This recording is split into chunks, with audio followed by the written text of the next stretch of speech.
بسم اللہ الرحمن الرحیم۔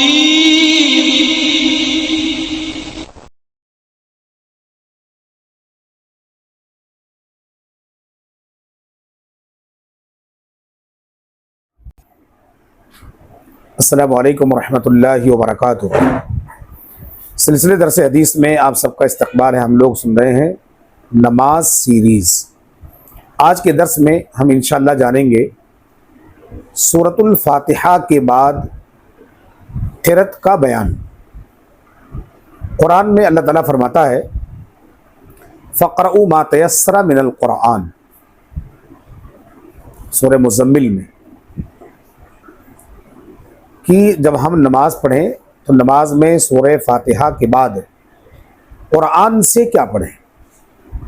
قرآن کی کوئی بھی سورہ جو آپ کو یاد ہے، آپ اس کو اپنی اس سورہ فاتحہ کے ساتھ ملا کر کے پڑھ سکتے ہیں، گرچہ وہ ایک آیت ہی کیوں نہ ہو۔ اگر ایک آیت بھی آپ پڑھتے ہیں تو آپ کی نماز اور فَقْرَؤُوا مَا تَيَسَّرَ مِنَ الْقُرْآنِ کے ذریعہ ادا ہو جائے گی۔ اگر آپ ضم سورہ نہیں ملاتے ہیں تو آپ کی نماز ادا نہیں ہوتی۔ اس سلسلے میں ایک روایت ہے، حضرت انس بن مالک رضی اللہ عنہ راوی حدیث ہے، فرماتے ہیں کہ ایک بار رسول اکرم صلی اللہ علیہ وسلم نے فجر کی نماز میں قرات ہلکی فرمائی۔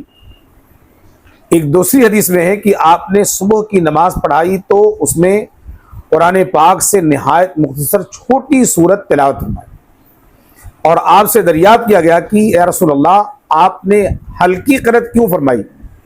تو آپ نے فرمایا کہ میں نے ایک بچے کے رونے کی آواز سنی، میں نے خیال کیا کہ اس کی والدہ ہمارے ساتھ نماز میں شریک ہوئے ہیں، تو میں نے اچانک اس بچے کی آواز سن کر کے اپنے قرأت کو ہلکی کر لیا، چھوٹا کر لیا، تو میں نے اچھا جانا کہ بچے کے لیے اس کی والدہ کو جلد فارغ کر دوں۔ یہ روایت آپ کو مسند احمد جلد نمبر 3 صفحہ نمبر 257 صحیح سند کے ساتھ ملے گی، اور اسی طرح سے ابو داؤد نے المصاحف کے اندر بھی اس روایت کو نقل کیا، جس سے پتہ چلتا ہے کہ جب پیچھے سے کسی ایسے آدمی کے نماز میں شمولیت کا علم ہو جو نماز میں بے چینی اختیار کر رہا ہے، تو قرأت ہم کو چھوٹی کرنے کی اجازت ہے۔ رہا فجر کا مسئلہ، تو فجر کے اندر چونکہ نماز تقریباً اللہ کے نبی صلی اللہ علیہ وسلم لمبی پڑھایا کرتے تھے، اور جب لمبی پڑھاتے تو چونکہ فجر کی نماز میں خواتین بھی آیا کرتی تھی، تو ان کے ساتھ بچے بھی آیا کرتے تھے، تو اگر بچوں کے رونے کی آواز آپ سن لیتے تو اپنی نماز کو مختصر کر دیتے تھے، یعنی قرأت کو مختصر کر دیتے تھے۔ بقیہ نمازیں سیم ہوتی تھی، بقیہ تمام رکوع، سجدے، جلسہ، قومہ، قعدہ، یہ ساری چیزیں یکساں ہوتی تھی اپنے اپنے ہیئت سے، لیکن آپ کی جو قرأت ہوتی تھی لمبی، آپ اس قرأت کو مختصر کر لیتے تھے۔ اس حدیث سے ایک چیز کا اور بھی ہمیں مسئلہ معلوم ہوا کہ خواتین کا مسجد میں آنا اس حدیث سے ثبوت ملتا ہے۔ دوسرا، بچوں کو بھی لانے کی اس حدیث میں اجازت ملتی ہے۔ بچوں کے مسجد میں لانے کا جو مسئلہ ہے وہ بہت اہم ہے۔ اس سلسلے میں ایک مشہور حدیث بیان کی جاتی ہے جس کا مفہوم یہ ہے کہ بچوں کو مسجدوں سے دور رکھو، لیکن یہ روایت دور رکھنے والی یہ ضعیف روایت ہے، اس سے استدلال نہیں کیا جا سکتا۔ البتہ آپ نے فرمایا کہ نماز شروع کرنے کا میں ارادہ رکھتا ہوں کہ میں طویل پڑھاؤں، لیکن کسی بچے کے رونے کی آواز سن کر کے نماز کو ہلکا کر دیتا ہوں، اس لیے کہ میرا احساس یہ ہوتا ہے کہ کہیں بچے کے رونے کی وجہ سے والدہ مزید پریشان نہ ہو، اس لیے میں نماز کو ہلکا کرتا ہوں۔ گویا کہ اللہ کے نبی صلی اللہ علیہ وسلم کے زمانے میں خواتین بھی آتے تھے، بچے بھی آتے تھے، جس سے پتہ چلتا ہے کہ بچوں کا مسجد میں آنا کوئی عیب نہیں ہے۔ لیکن ایک چیز کا خیال رہے، اللہ کے نبی صلی اللہ علیہ وسلم کی دوسری حدیث بھی ہے کہ مروا اولادکم وہو ابن 7 سنین، کہ اپنے بچوں کو نماز کی تعلیم و تربیت دو جب وہ 7 سال کے ہو جائیں. وَضْرِبُوهُمْ وَهُوَ ابْنُ 10 سنین، اور ان کی پٹائی کرو، ہلکی پھلکی مارو تنبیہ کے لیے جب وہ 10 سال کے ہو جائیں اور نماز چھوڑنے لگیں. اس روایت سے پتہ چلتا ہے کہ نماز کی تربیت اور تعلیم بچوں کو جو ہے 7 سال کے بعد دینی چاہیے بطور خاص. یہ بطور خاص جملہ میں اس لیے استعمال کرنا ہوں کیونکہ اللہ کے نبی صلی اللہ علیہ وسلم کے پاس بھی بچے تھے، اور اللہ کے نبی صلی اللہ علیہ وسلم بھی مسجد میں آ کر ہی نماز ادا کرتے تھے، اور آپ کا گھر بالکل مسجد کے قریب تھا.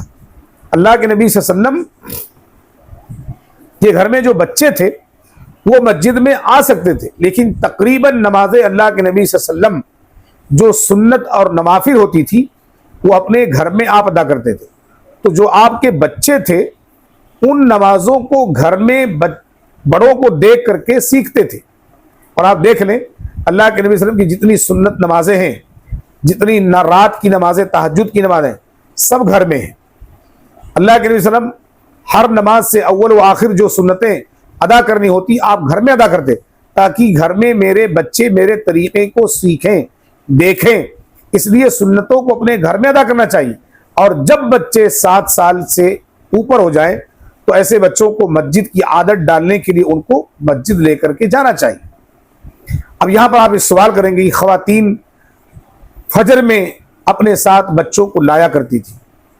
تقریباً یہ روایت جو آپ کے سامنے میں نے پڑھی ہے، فجر میں خواتین کے ساتھ بچوں کا آنا، یہ خواتین کے ساتھ جو بہت چھوٹے بچے ہوتے تھے وہ آیا کرتے تھے، تاکہ جو فجر میں خواتین اٹھ جاتی تھی اور ان کے ساتھ بچے اٹھتے تھے تو ان بچوں کو اپنے ساتھ لے کر گئے، تاکہ گھر میں رہنے پر وہ بچے کچھ دوسرے ایسے کام الٹے سیدھے نہ کر دیں، یا پھر گھر میں رہیں گے تو اکیلے چیخیں گے، چلائیں گے، روئیں گے. اس لیے وہ خواتین اپنے ساتھ بچوں کو لے کر کے آ جایا کرتی تھی. اس سے ایک فائدہ یہ بھی ہوتا تھا کہ بچے اپنے ماں کے ساتھ ہوتے تھے اور ماں اپنے گود میں ان بچوں کو لے کر کے رکھتی تھی، اپنے قریب میں رکھتی تھی، جس سے بعض بچے تھے جو رویا نہیں کرتے تھے اور بہت سارے بچے ایسے تھے جن کے رونے کی آواز آتی تھی. اس سے پتہ چلتا ہے کہ اگر بچے بہت معصوم ہیں تو ان کو بھی لے کر کے آ سکتے ہیں، لیکن ان کی پاکیزگی کا خیال ہونا چاہیے اور وہ روئیں پلائیں نہ تو بہت بہتر ہوگا. کیونکہ اصل میں ہم نماز پڑھنے کے لیے آتے ہیں اور نماز میں ہماری عادت یہ ہونی چاہیے کہ ہم نماز مکمل خشوع اور خضوع کے ساتھ پڑھیں. جب ہم اپنے ساتھ ایسے بچوں کو لے کر آئیں گے جن بچوں کے اندر ابھی کسی چیز کا شعور نہیں ہے تو وہ نماز میں ادھر ادھر کودنا پھدکنا، کھیلنا اور لوگوں کو ستانا یا پھر اپنے آپ کو رونے پلانے میں ڈال کر کے لوگوں کی نمازوں کو غارت کر دیتے. اس لیے 7 سال سے نیچے جو بچے ہیں ان کی کوشش یہ ہو کہ وہ بچے گھر میں رہیں، اور اس کے بعد جب 7 سال سے زیادہ ہو جائیں، 7 سال کا بچہ الحمدللہ باشعور ہو جاتا ہے، سمجھتا ہے، جہاں کھڑا کر دو وہاں کھڑا رہتا ہے، جس پوزیشن میں آپ نماز میں جاتے آتے رہتے ہیں وہ پوزیشن میں آپ کے ساتھ وہ کنٹینیو کرتا ہے. اس لیے ایسے بچوں کو لایا جائے جو بچے آپ کے 7 سال سے اوپر کے ہوں. 7 سال تک آپ گھر میں بچوں کو تعلیم دیں، اس کے بعد آپ مسجد کو لے کر کے آئیں تاکہ کسی کی نماز میں خلل واقع نہ ہو، خود آپ کی نماز بھی شبہ میں نہ پڑ جائے. اس لیے ہم تمام لوگوں کو حالت قرت میں اپنے بچوں کا خیال کرنا بہت ضروری ہے، اور قرت بھی ہم کو بچوں کے رونے کے حساب سے چھوٹی بڑی ہم کر سکتے. اس پوری روایت کا خلاصہ یہ ہے کہ سورۃ الفاتحہ کے بعد کسی نہ کسی قرآن کی آیت یا سورہ کا تلاوت کرنا زیادہ بہتر ہے اور اس پر ہماری نماز کمپلیٹ ہوتی ہے. سورہ فاتحہ کے بعد سورت کے ملانے کے بارے میں آپ صلی اللہ علیہ وسلم کا معمول تھا کہ آپ شروع سے سورت کی تلاوت فرماتے اور عام طور پر اسے ختم فرماتے. اس بارے میں بہت سی حدیثیں ہیں جو انشاءاللہ کسی موقع پر آپ کو سنائی جائیں گی، جس سے پتہ چلتا ہے کہ اللہ کے نبی صلی اللہ علیہ وسلم سورت کو سورہ فاتحہ کے بعد شروع کرتے اور اس کے ختم تک پڑھتے تھے. یعنی آپ صلی اللہ علیہ وسلم کوئی زیادہ بڑی صورتیں نہیں پڑھتے تھے نمازوں میں. 5 وقت کی نمازوں میں آپ ہلکی پھلکی چھوٹی صورتیں پڑھا کرتے تھے تاکہ زیادہ لمبی نماز نہ ہو. اور فرض نماز زیادہ لمبی بھی نہیں پڑھنی چاہیے. کیوں؟ اس لیے کہ فرض نماز کے دوران کبھی کبھار عمر رسیدہ لوگ، بزرگ لوگ، ذوالحاجت لوگ، بیمار لوگ، ایسے لوگ نمازوں میں آ جاتے ہیں. اگر آپ لمبی نماز پڑھائیں گے تو آپ کی لمبی نماز پڑھانے کی وجہ سے لوگ بیزار ہو جاتے ہیں اور آپ کے نمازی لمبی ہونے کی وجہ سے کٹ جاتے ہیں. اس لیے لمبی نماز نہیں پڑھانی چاہیے الا کہ جس وقت آپ کو نماز لمبی پڑھانے کا حکم دیا گیا ہے، اور وہ نماز ہے فجر کی نماز. فجر کی نماز کے لیے اللہ کے نبی صلی اللہ علیہ وسلم لمبی قرات کرتے تھے، لیکن جیسے ہی بچوں کے رونے کی آواز سنتے آپ اپنی نماز کو مختصر کر لیتے تھے، جس سے پتہ چلتا ہے کہ آپ لمبی نماز پڑھانا چاہتے بھی تھے لیکن بچوں کے رونے کی وجہ سے آپ اپنی نماز کو مختصر کر لیتے تھے. تو اس سے پتہ چلتا ہے کہ نماز میں لمبی قرات بھی کر سکتے ہیں اگر بچے وغیرہ پیچھے نہ رہیں تو، اور اگر بچے رہیں تو ان کا خیال کرتے ہوئے، اور بزرگ اور جلہادہ رہیں تو ان کا خیال کرتے ہوئے ان کو نماز پڑھنا ہے.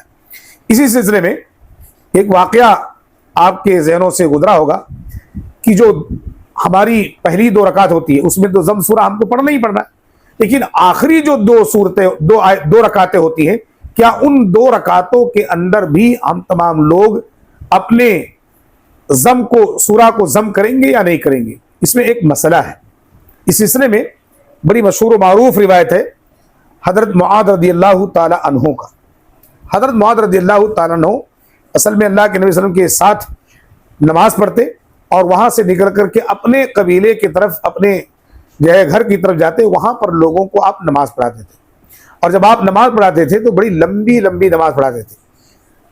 ایک مرتبہ ایک آدمی اللہ کے نبی صلی اللہ علیہ وسلم کا ساتھی تھا اور معاذ رضی اللہ تعالیٰ عنہ کے ساتھ قبیلہ بنو سلمہ میں نماز پڑھتا تھا، جس کا نام تھا سلیم یا سلیم. وہ ایک مرتبہ معاذ رضی اللہ تعالیٰ عنہ نماز پڑھا رہے تھے اور نماز پڑھانے کے میں آپ نے پہلی رکعت پڑھائی، دوسری رکعت پڑھائی، تیسری اور چوتھی آخری 2 رکعتوں میں بھی آپ نے لمبی قرات کی، مطلب اتنا دیر تک قیام کی کہ وہ سلیم یا سلیم نامی آدمی اپنی نماز کو چھوڑا، کونے میں گیا، اپنی نماز کمپلیٹ کیا اور باہر نکلا، اپنے اونٹ پر بیٹھا اور گھر چلا گیا، یا گھوڑے پر بیٹھا، اونٹ پر بیٹھا اور گھر چلا گیا. دوسرے دن اس نے جا کر کے اللہ کے نبی صلی اللہ علیہ وسلم کے ساتھ شکایت کی کہ معاذ ہمارے درمیان نماز پڑھاتے ہیں، اس نماز سے ہمیں بڑی تکلیف ہوتی ہے. بڑا لمبا واقعہ ہے. خلاصہ یہ ہے کہ اللہ کے نبی صلی اللہ علیہ وسلم کے خدمت میں معاذ بھی گئے. معاذ رضی اللہ تعالی عنہ نے ان کے سامنے ذکر کیا، اور یہ آدمی پہلے سے ذکر کر چکا تھا. تو اللہ کے نبی صلی اللہ علیہ وسلم نے معاذ کو سمجھایا کہ آپ اپنی نمازوں کے ذریعہ لوگوں کے درمیان فتنے نہ بپا کریں، آزمائش میں لوگوں کو نہ ڈالیں، آپ مختصر نماز پڑھائیں. معاذ رضی اللہ تعالیٰ عنہ نے اسے قبول کر لیا. اور اس کے بعد میں ایک دن معاذ رضی اللہ تعالیٰ عنہ کسی غزوے میں گئے اور وہاں پر وہ شہید ہو گئے. اس کے بعد اللہ کے نبی صلی اللہ علیہ وسلم اس سلیم نامی آدمی سے ملاقات کرتے ہیں، اور ملاقات کرنے کے بعد کہتے ہیں کہ اے سلیم، بتاؤ تم معاذ کے بارے میں اپنا کیا اوپینین رکھتے ہو؟ تو سلیم رضی اللہ تعالیٰ عنہ نے کہا کہ اللہ کے رسول، وہ ہمارے درمیان بہت نیک تھے، بہت اچھے تھے، میں ہی غلطی پر تھا کہ میں نے ان کو نماز کے لیے ڈانٹا، جبکہ ان کی نماز بڑی مطمئن نماز ہوا کرتی تھی، لمبی تھوڑی ہوا کرتی تھی ضرور، لیکن آپ کے نماز کا جو طریقہ تھا بالکل آپ کے ہو بہو تھا. میں نے غلطی کی تھی کہ میں نے معاذ رضی اللہ تعالیٰ عنہ سے لڑائی مول لے لی، اور اللہ رب العالمین نے ان کو جو مقام دیا اس مقام تک میں نہیں پہنچ سکتا. یہ بڑی لمبی روایت ہے، اس کا خلاصہ آپ کے سامنے میں نے آپ کے سامنے پیش کیا ہے. اس کا مطلب یہ ہے کہ بعد کی 2 رکعتوں کے اندر بھی آپ ضم سورہ پڑھ سکتے ہیں. مثال کے طور پر ایک حدیث میں نے بہت دن پہلے پڑھی تھی، وہ بھی حدیث ذہن میں نہیں ہے، لیکن اس کا خلاصہ میں آپ کے سامنے پیش کرتا ہوں. اللہ کے نبی فرماتے ہیں کہ جب آپ نماز پڑھیں تو پہلی رکعت میں سورہ فاتحہ کے بعد لمبی قرات کریں، دوسری رکعت میں اس کا آدھا کریں، اور جب تیسری رکعت کے لیے کھڑے ہوں تو اس آدھے کا آدھا کریں، اور جب چوتھی رکعت میں کھڑے ہوں تو اس چوتھی رکعت میں اس آدھے کا بھی آدھا پڑھیں. گویا کہ ہر 4 رکعتوں میں ضم سورہ ملانے کی اجازت ہے. آپ اور ہم ضم سورہ 4 رکعتوں میں ملا سکتے ہیں. لیکن اگر کوئی آدمی 2 رکعت میں ضم سورہ پڑھتا ہے اور 2 رکعت کے اندر بغیر ضم سورہ کے بھی پڑھ لے تو اس کی نماز ہو جائے گی، کیونکہ اس نے ایک رکن کو ادا کر دیا ہے جو فرائض میں داخل ہے، اور وہ ہے سورہ فاتحہ. اور سورہ فاتحہ ایک ایسی سورہ ہے جس کو بندے کو ہر رکعت میں پڑھنا ہے، چاہے وہ مصلی ہو مقتدی ہو یا منفرد ہو یا جماعت کے ساتھ پڑھ رہا ہو، اس کو کبھی نہیں چھوڑنا ہے۔ اس کے علاوہ آپ دوسری 2 رکعتوں میں ضم سورہ کو چھوڑ سکتے ہیں، لیکن اگر آپ پڑھیں گے تو آپ کے لیے اس کے پڑھنے کا ثواب ہے۔ اس لیے ہم تمام لوگوں کو چاروں رکعتوں کے اندر ضم سورہ کو پڑھنا چاہیے، چاہے وہ ایک ہی آیت کیوں نہ ہو۔ اب اس کے بعد میں ایک اور مسئلہ ہے، کن نمازوں میں جہری اور کن نمازوں میں سری قرأت مسنون ہے۔ اس سلسلے میں آپ کو بتا چکا ہوں کہ جو دن کی نمازیں ہوتی ہیں وہ ظہر و عصر ہے، ظہر کی 4 رکعت اور عصر کی 4 رکعت، ان دونوں نمازوں کو ہم سری طور پر پڑھتے ہیں، اور اس کے بعد میں مغرب، عشاء اور پھر فجر کی نماز، یہ تینوں نمازیں جہری ہیں جو بلند آواز سے ادا کی جاتی ہیں۔ اللہ کے نبی صلی اللہ علیہ وسلم ان نمازوں میں، یہ جو 3 نمازیں ہیں، اس میں اپنی آواز کو اونچی قرأت کے ساتھ پڑھتے تھے، اور بقیہ 2 نمازوں میں آپ آہستہ پڑھتے تھے۔ تو جتنے لوگ عصر اور ظہر کی نماز پڑھ رہے ہیں سری نماز پڑھیں گے، اور امام بھی سری پڑھے گا۔ یہاں ایک مسئلہ ہے کہ کیا سری نمازوں میں امام کے قرأت کے بعد، یعنی سورہ فاتحہ کے پڑھنے کے بعد، کیا مقتدی بھی کوئی سورہ کی تلاوت کر سکتا ہے یا نہیں کر سکتا ہے؟ اس سلسلے میں کئی ساری روایتیں موجود ہیں جس میں ہم کو پتہ چلتا ہے کہ اگر ہم ظہر اور عصر کی نماز ادا کر رہے ہیں تو امام کی سورہ فاتحہ کے پڑھنے کی مقدار ہم کو معلوم ہوتی ہے، کیونکہ ہم امام صاحب کے پیچھے پیچھے سورہ فاتحہ پڑھ لے کر کے ہم بھی اپنے سورت کو کمپلیٹ کر لیتے ہیں۔ اس کے بعد اب امام صاحب اپنی کوئی قرأت پڑھتے ہوں گے جس قرأت کا پیچھے مصلیوں کو کوئی علم نہیں رہتا ہے، تو کیا ایسی صورت میں ہم کوئی جو ہے سورت ضم کر کے پڑھ سکتے ہیں یا نہیں پڑھ سکتے؟ بالکل تمام مصلیوں کو پڑھنے کی اجازت ہے، کیونکہ ہم جہری نماز نہیں پڑھ رہے ہیں، ہم سری نماز پڑھ رہے ہیں۔ جہری نماز میں مطلق طور پر اللہ کے نبی صلی اللہ علیہ وسلم نے سورہ فاتحہ کے علاوہ دوسری سورتوں کو پڑھنے سے منع فرمایا، کیونکہ آپ جب دوسری سورہ پڑھیں گے تو وہی سورہ پڑھیں گے جو امام پڑھ رہا ہوتا ہے، اور امام کو جب کبھی کبھی وہ سورہ یاد رہتی ہے اور پیچھے مصلیوں کو وہ سورہ یاد نہیں رہتی ہے۔ اب امام کے پیچھے اگر مصلی دہراتا ہے تو دہرانے میں اسے بے شمار غلطی ہوتی ہے، کیونکہ اس کو یاد نہیں ہے، اور دہرانے میں متشابہ لازم آتی ہے امام اور مقتدی کے درمیان۔ اس لیے جہری نمازوں میں سورتوں کو پیچھے دہرانے سے منع کیا گیا ہے۔ سری نماز میں آپ کو جو بھی سورہ یاد ہے اس کو آپ سری طور پر پڑھ سکتے ہیں، اللہ یہ کہ آپ کی آواز بلند ہو، آپ کو زور سے نہیں پڑھنا ہے، آپ کو سری ہی پڑھنا ہے، آہستہ آہستہ آپ کو جو صورتیں سورہ فاتحہ کے بعد پڑھنا ہے آہستہ آہستہ ہی پڑھیں گے، اور امام صاحب سے پہلے ختم کرنے کی کوشش کریں گے۔ کبھی کبھی امام صاحب کے ساتھ بھی ہم اگر پہنچ جائیں تو امام صاحب رکوع میں جانے والے، تو ہم کو رکوع سے پہلے اپنی سورہ کو ختم کر لینی چاہیے یا وہیں پر بند کر دینی چاہیے۔ یہ تمام جو ہے مسائل ہیں جس کو ہم تمام لوگوں کو جاننا بہت ضروری ہے۔ صحابہ کرام بیان کرتے ہیں کہ آپ کی سری قرأت کا علم ہمیں آپ کی داڑھی مبارک سے ہوتا تھا۔ جب آپ صلی اللہ علیہ وسلم نماز پڑھتے تھے تو آپ اپنی زبان سے جو تلاوت کرتے تھے تو آپ کی داڑھی ہلتی تھی، اس سے پتہ چلتا تھا کہ اللہ کے نبی کچھ پڑھ رہے ہیں۔ سری نماز میں سورہ فاتحہ کے بعد بھی آپ کافی دیر تک ٹھہرتے تھے، اس ٹھہراؤ میں لوگوں کو پتہ چلتا تھا کہ آپ کچھ قرأت کر رہے ہیں، جو آپ کے چہرے سے معلوم ہوتا ہے۔ اسی طرح سے کبھی کبھی آپ سری قرأت سے ایک آیت اونچی آواز بھی پڑھ لیتے تھے تاکہ لوگوں کو معلوم ہو کہ ہاں یہاں پر یہ سورہ چل رہی ہے۔ نیز آپ جمعہ اور عیدین، استسقاء اور کسوف کی نماز میں جہری قرأت فرماتے تھے، اس لیے جمعہ میں ہم لوگوں کو جہری پڑھنا چاہیے، چاہے وہ ظہر کی نماز ہو، چاہے وہ ظہر کے ٹائم میں ہو، یا اس طرح سے عیدین ضحیٰ کے ٹائم میں ہو، چاش کی نماز کے ٹائم، استسقاء ایون کچھ بھی ٹائم ہو، اور کسوف اور خسوف کے لیے تو کوئی ٹائم نہیں، یہ کبھی بھی لگ سکتا ہے، اور جب بھی لگے گا اس وقت آپ کو اس نماز کو ادا کرنا ہے۔ اگر اوقات مکروہہ میں بھی یہ کسوف اور خسوف، سورج گرہن اور چاند گرہن ہو جائے تو اس وقت بھی ہم لوگوں کو نماز پڑھنا ہے، اس وقت اس نماز کو پڑھنے کی جو ہے ممانعت نہیں ہے۔ اس لیے عصر کے نماز بھی ہم خسوف کو پڑھ سکتے ہیں، اور ظہر کے زوال شمس کے وقت بھی پڑھ سکتے ہیں، غروب آفتاب کے وقت بھی پڑھ سکتے ہیں، لیکن غروب کے وقت تقریباً مغرب کا انتظار رہتا ہے۔ مغرب کی نماز کے بعد آپ پھر کنٹینیو وہاں سے کسوف کی نماز پڑھیے، جو ہے چاند گرہن کی نماز، اللہ تعالیٰ جو ہے آپ کی نماز کو قبول فرمائے گا۔ تو یہ کچھ مسائل تھے جس کو میں نے آپ کے سامنے بیان کیا ہے. اب رہا مسئلہ کہ قرآن کی کن کن آیتوں کو کن کن نمازوں میں پڑھنا چاہیے. تو آپ کو جتنی صورتیں یاد ہیں آپ ہر صورت کو بالترتیب اپنے نماز میں ادا کیجیے، کیونکہ قرآن کے اندر اللہ تعالیٰ فرمایا ہے وَرَتِّلِ الْقُرْآنَ تَرْتِیلًا. ترتیلا کا دو معنی ترجمہ کیا گیا ہے. ایک ترتیل کا معنی ہوتا ہے ٹھہر ٹھہر کر، آہستہ آہستہ. دوسرا ہے ترتیب سے پڑھنا. ترتیب سے بھی پڑھنے کی ہم کو جو ہے ضرورت ہے.